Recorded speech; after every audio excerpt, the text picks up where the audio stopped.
kama ulivyotaka kufundishiwa nyumbani, sawa? Uelewi kwamba kompyuta shuleni, si ndio? Ili definition unaandika hapa sio nzuri, sawa? Sio nzuri. Alafu hii ni keyboard, sawa? Alafu I love your body. Say hii keyboard, alafu me I love your body. So unajua tena. Kwa hiyo ulivyoandika hapa sio vizuri sana, sawa? Usikije tu. Hapana. Acha nikufungue tu kidogo kifungue. Mwalimu bwana. Mimi ni mwalimu wako ndio, lakini unajua tena kuna mazingira nimebana mwenzako yani. Unaogopa nini nimebana? Unajua beba mimba je? Mimba tena? Leo unazungumzia masuala ya mimba, kwa hiyo inamaanisha umenikubali, si ndio? Na unajua unifuata nini pia hapa.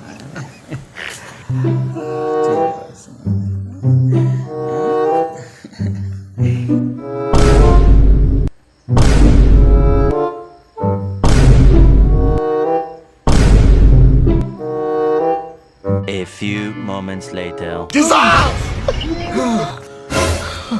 Wewe mtoto na hatari unajua Sio unajielewa wewe mwalimu wewe. Mtoto na hatari unaniona. Umenichafua tu hapa. Yaani nimekuchafua kivipi? Wewe dakika 3 mchezo. Sasa dakika 3 na wewe ni mtu. Dakika 3 kama saa. Soka kishule nilifanya. Nilikuona kama yani ni mtu. Nikakukubalia kumbe hata una maajabu. Nipeke daftari langu mimi. Sikia.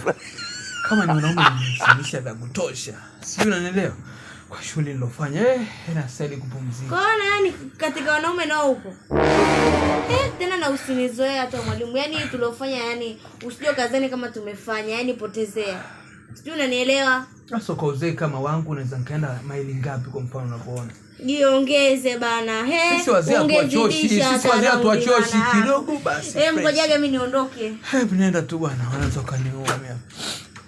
Na bora hata hujandukia, maana ungedukia hapa ningekufa.